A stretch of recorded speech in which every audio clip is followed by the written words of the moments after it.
Hello, everyone, and welcome to another episode of Forge of Freedom podcast. I'm your host, Alex Ooley, and this is episode 119 of the Forge of Freedom.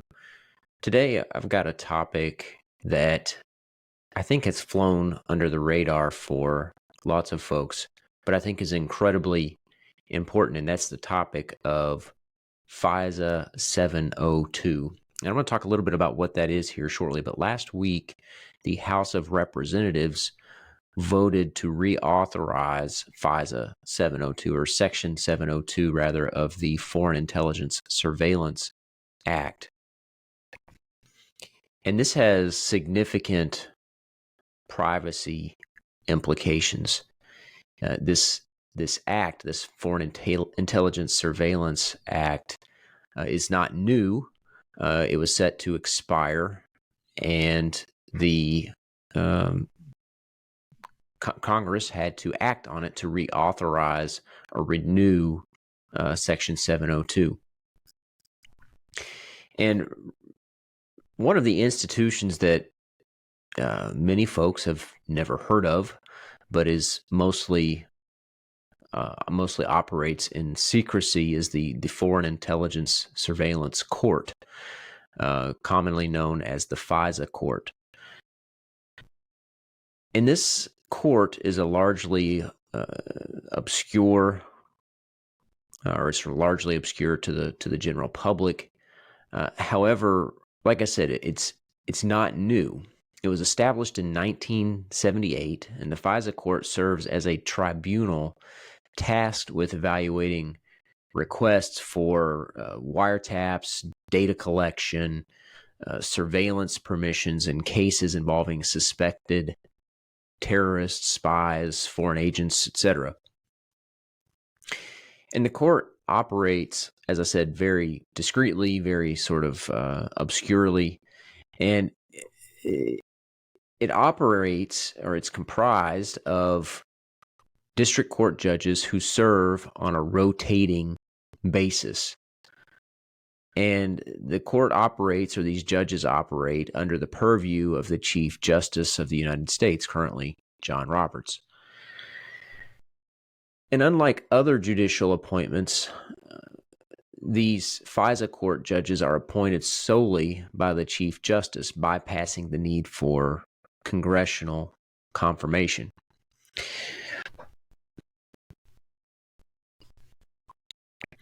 And the genesis, or the origins of these FISA courts, trace back to the Foreign Intelligence Surveillance Act of 1978, which was conceived amidst the Cold War era to combat foreign espionage.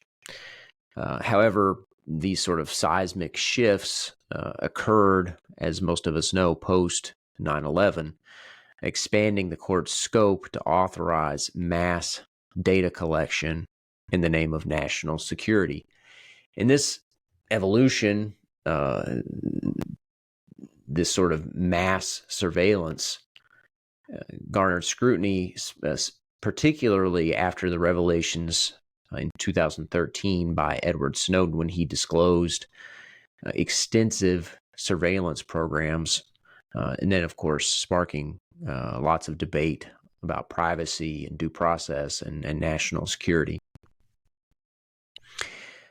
However, despite these challenges and despite these revelations, the FISA court's operations remained opaque, like I said, sort of obscure, and fueling criticism because they basically seem like rubber stamps of government requests for information. And while applications for searches occasionally are sent back for modification, the overwhelming majority are approved. Over nearly 4 decades, the court has greenlit virtually all surveillance requests. In fact, there was a video, and I'll link to it in the show notes, from the Federalist Society that at some point, or at one point during a year, the court had given the green light to 2,000 requests while denying only 40. But Section 702 of the Foreign Intelligence Surveillance Act allows the government to conduct targeted surveillance of foreign nationalists living outside the U.S. without needing to obtain a warrant. So why do we care about it? If this is targeted, as the White House has said, as many politicians have said, if this is targeted at foreigners, at foreign nationalists outside of the U.S., why do American citizens care? Well, as recently as this month, a court opinion disclosed that FBI employees wrongly searched foreign surveillance data for the last names of a U.S. senator and a state senator. The opinion also said that another FBI employee ran a query to using the Social Security number of a state judge who complained about alleged civil rights violations by a municipal chief of police. And this is just the surface. This is just barely scratching the surface of it. But critics of Section 702 worry that, including me, powers are too broad and allow for the incidental collection of data on U.S. citizens, and that the provision is ripe for abuse. And what's being referred here to as incidental, I think, gives the government far too much credit. I think that this is being used to target Americans, even when it's when they say it's not. But Section 702 allows intelligence agencies to gather large amounts of data, such as emails, phone calls, texts, and other communications on foreigners living abroad, as I said, without a warrant. As it currently stands, intelligence agencies cannot use the warrantless Section 702 powers to target Americans because that would violate the Fourth Amendment of the Constitution. Although I've already, as I've said earlier, already given you examples of a few occasions where that's where they've violated that provision. But as we all know, the Fourth Amendment prohibits unreasonable searches and seizures, and but data on U.S. citizens is still collected when they interact with a foreign surveillance target. This is, as I said, known as an incidental collection. So if you communicate with someone outside of the United States, a foreigner outside of the United States, you may get swept up in this surveillance, this warrantless surveillance. And so that's the main concern here. And civil liberties organizations such as the American Civil Liberties Union, the ACLU, have long opposed the 702 provision, arguing that it has been used as a backdoor tool for gathering information on Americans and allows federal law enforcement to prosecute and imprison people for crimes, even if they're not related to national security, based on information obtained without a warrant. The FBI, for instance, improperly searched for information in a U.S. database of foreign intelligence more than 278,000 times in 2020 and early 2021, including Americans involved in the January 6th Capitol riot, and those who participated in the 2020 protests following the murder of George Floyd, and this was all shown in a court order. The government, of course, says it uses this information to protect the U.S. and its allies from hostile foreign adversaries such as terrorists, weapons dealers, and spies. And the Biden administration has urged Congress to renew it, arguing that it is necessary to keep us safe. Of course, it's always to keep us safe, of course, and there are litany of government expansionist measures that are taken in the name of keeping us safe. Of course, none of which really do that. In fact, many of them are counterproductive toward that stated goal.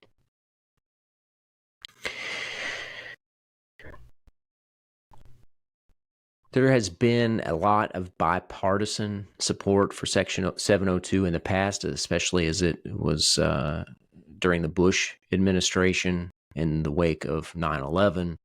But that's changed in recent years. And there is more and more, especially Republican opposition to Section 702, particularly the warrant or the warrantless provision in the section.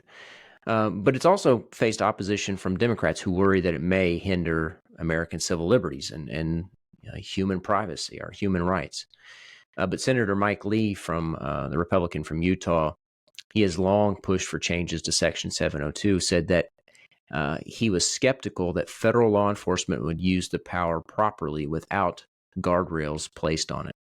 Why should we ever trust the FBI and the DOJ again to police themselves under FISA when they've shown us repeatedly for more than a decade that they cannot be trusted to do so? And there's a letter, and I'll link to this in the show notes, from 21 privacy, civil rights, and civil liberties organizations who submitted a joint letter to the Senate last month demanding that Congress not reauthorize Section 702 without such reforms as imposing warrant requirements to spy on Americans and instituting a stronger judicial review process and safeguards for foreign targets who are unlikely to be involved in threats to national security. Like I said, I'll link to that letter in the show notes. But that letter was signed, just for instance, by the ACLU, Americans for Prosperity, the Brennan Center for Justice, Defending Rights and Dissent, Demand Progress, Due Process Institute, Electronic Frontier Foundation, and so on, the Electronic Privacy Information Center. A lot of these organizations, which I follow on social media and follow their work on a regular basis, they're not exactly extreme organizations. They're very middle of the road on many issues. Of course, I don't agree with the American Civil Liberties Union on many occasions, nor do I agree with Americans for Prosperity on many issues. But those are examples of more liberal organizations and more conservative organizations, both of which have signed on to this letter. And I think it's an interesting letter highlighting many of the problems with Section 702. Like I said, I'll link to that letter in the show notes. It's called A Foreign Intelligence Law Turned Domestic Spying Tool.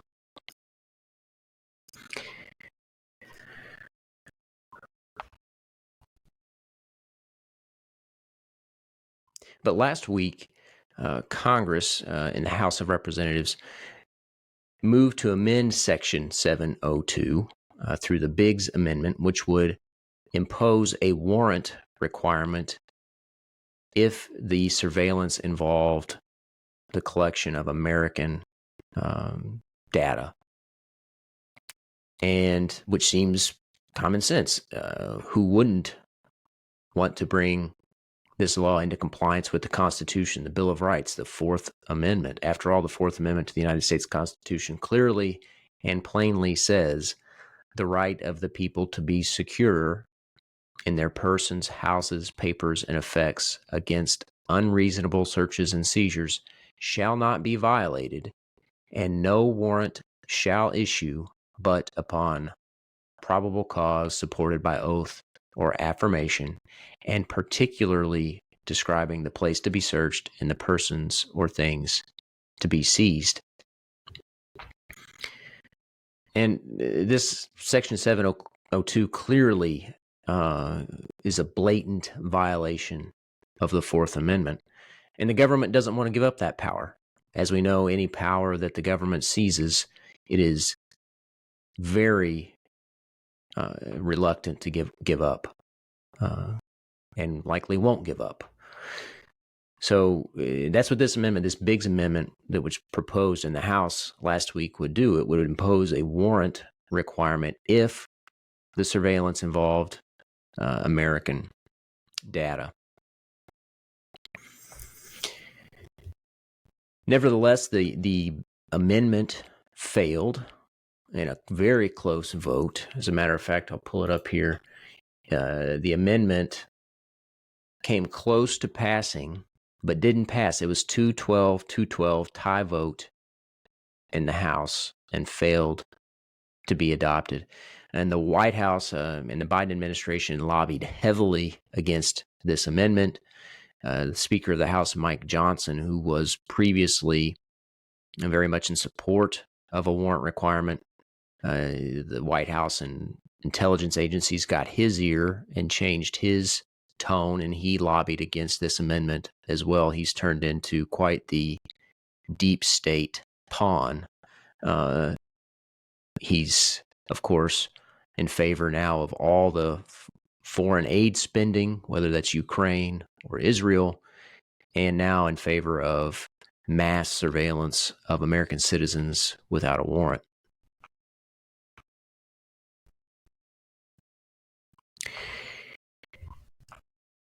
So where does that leave us? The House passed the reauthorization of FISA 702, Section 702, without the warrant requirement. And now it's in the Senate. And the Senate is moving quickly because they have to take some action by tomorrow, according to the White House and according to the Senate leaders. But I think in reality, this was given at least temporary authorization to continue through early next year without reauthorization. Nevertheless, this is a 2-year reauthorization, and if the House authorizes the reauthorization of Section 702, it would be in effect through 2026, or at least most of 2026.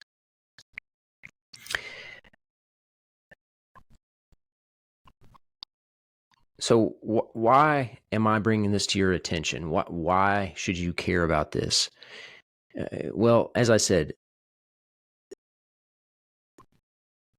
there are thousands of instances where the FBI and other intelligence agencies have abused the powers created by Section 702. We can't trust those organizations to stay within the bounds of the authority that the law gives them. And this law, this amendment, the Biggs Amendment, all that it required was that they obtain a warrant if the information involved an American citizen.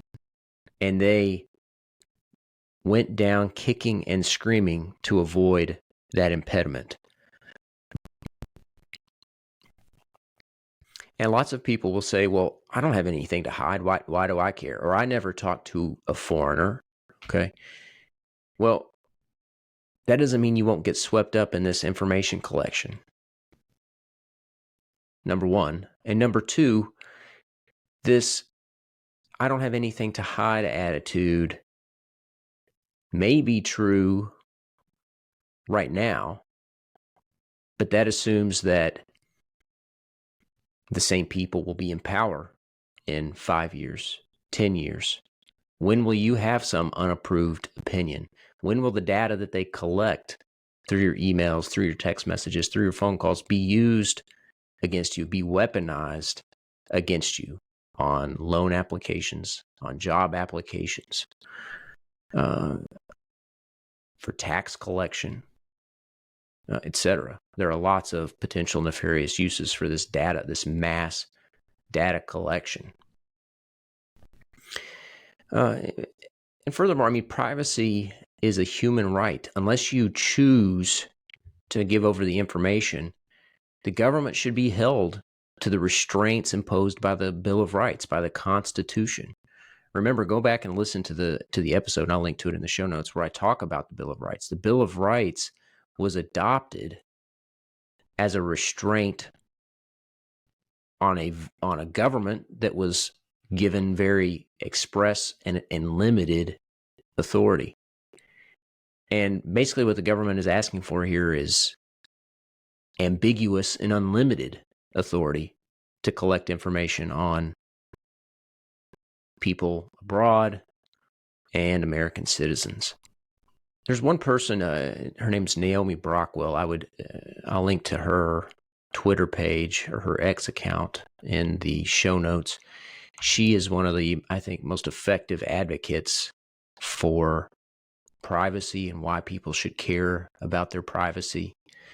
I think she addresses this "I have nothing to hide" attitude very well.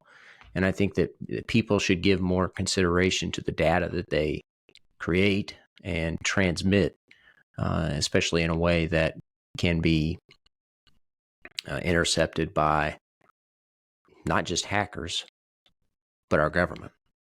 So anyway, I don't know yet. I'm recording this on Thursday evening, April 18th. I suspect the Senate will pass. This will reauthorize FISA Section 702, but I wanted to bring this to your attention.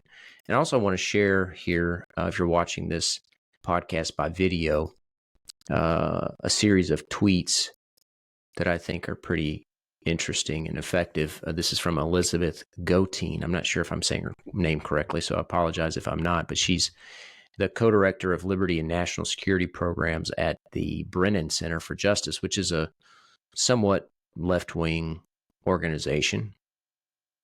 But nevertheless, I think what she has to say here is very good on this Section 702 issue. And I'm just going to go through some of these tweets here. She says, "I'm sad and frankly baffled to report that the House voted today to reward the government's widespread abuses of Section 702 by massively expanding the government's powers to conduct warrantless surveillance." And she posted this April 12th after the House voted down the Biggs Amendment, the warrant requirement.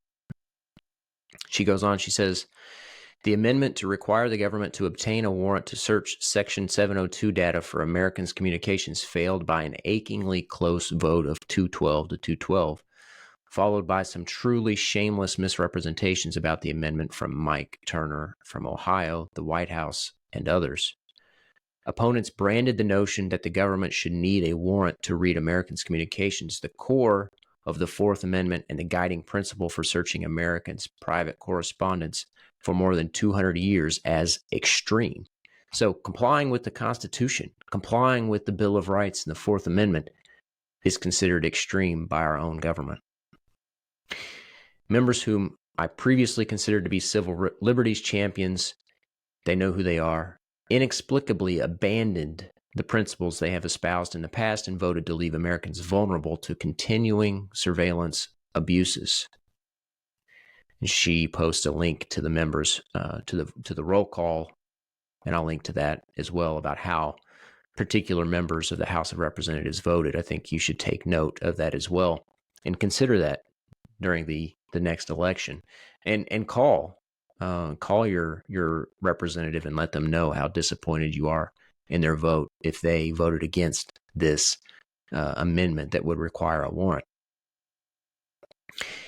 That's bad enough, she says, but the House also voted for the amendment many of us have been calling Patriot Act 2.0.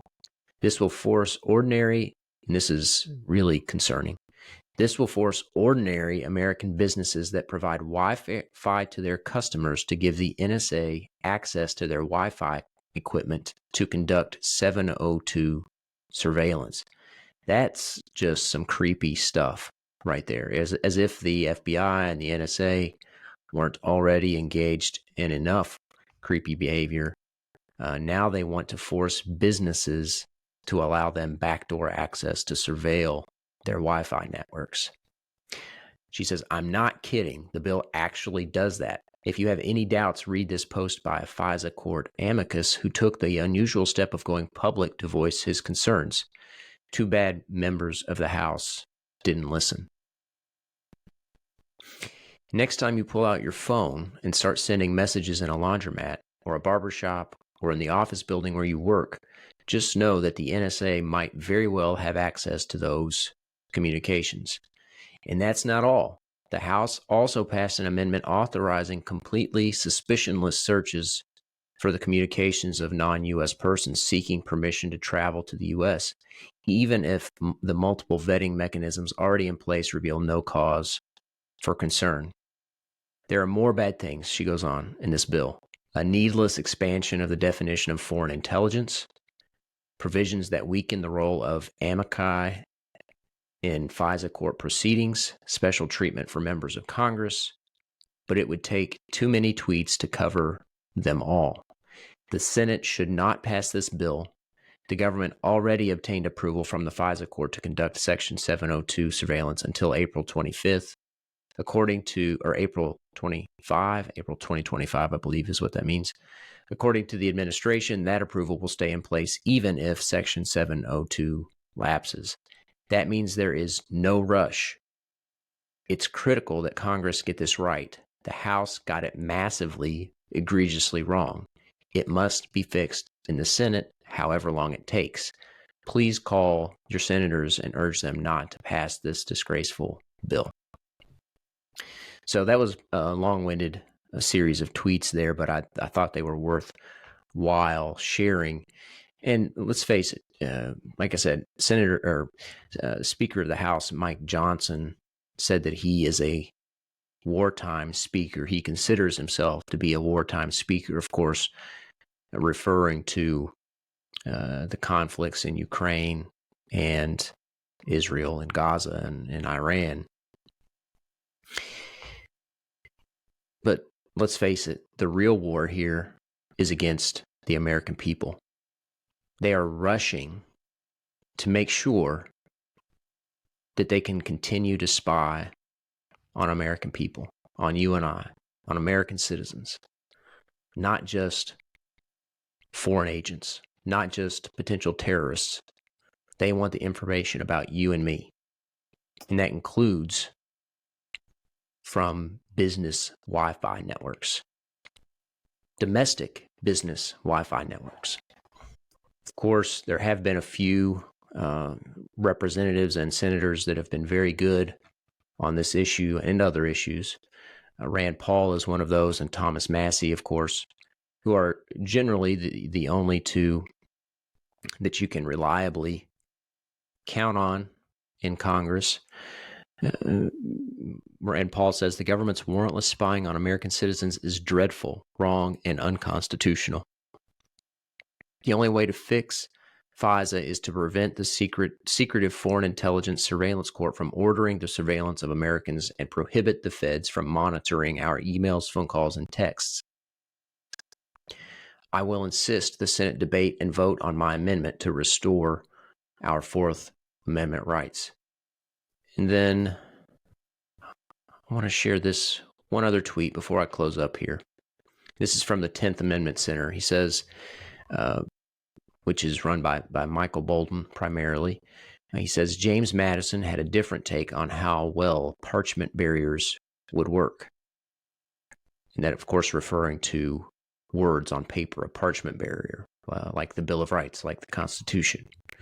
He says, James Madison says, rather, a mere demarcation on parchment of the constitutional limits of the several departments is not a sufficient guard against those encroachments which lead to a tyrannical concentration of all the powers of government in the same hands. So what is the guarantee? What is a sufficient guard against these sorts of encroachments? Well, it's an engaged citizenry. It's a citizenry that doesn't allow these sorts of encroachments. We have to be engaged. We have to stop them. We have to refuse to comply when they do violate our rights. And our freedom dies with apathy. All right, I hope everybody learned a little something. This is a kind of a complex topic. FISA 702 is not a simple mechanism. I'm also going to link to a video from the Federalist Society, which was, it's a relatively short video, but I think helps conceptualize how this process works, how these intelligence agencies work with the FISA court to conduct this mass surveillance. So definitely check that out if you're interested in how that works. As always, I'll be back for Monday Gun Day. Keep an eye out for that. We'll have a discussion with Mike Ooley again. He'll be back on the show. And pretty soon here, it's April 18th today, the day I'm recording this. The NRA annual meeting is coming up next month. So keep an eye out for that. If you've never been, definitely encourage you to go. There's a lot of great educational opportunities at the NRA annual meeting. I just wanted to plug that. All right, well, that's going to be it for this episode. Thanks, everybody, for tuning in. I hope you enjoyed it. If you did, don't forget to like and subscribe. And as always, you can find us on YouTube, Rumble, Facebook, and all the most popular podcast streaming platforms. You can also find us at forgeoffreedom.com, where you can also see all the show notes and where I also occasionally post on the blog. You can also find me on X at Forge of Freedom. Thanks, everybody. And until next time, remember, you are the Forge of Freedom. Thanks for listening to this episode of Forge of Freedom. Be sure to subscribe wherever you heard this podcast so you never miss a future episode. For more information or to connect with Alex, you can go to forgeoffreedom.com or follow him on Twitter at Forge of Freedom. Until next time, remember, you are the Forge of Freedom.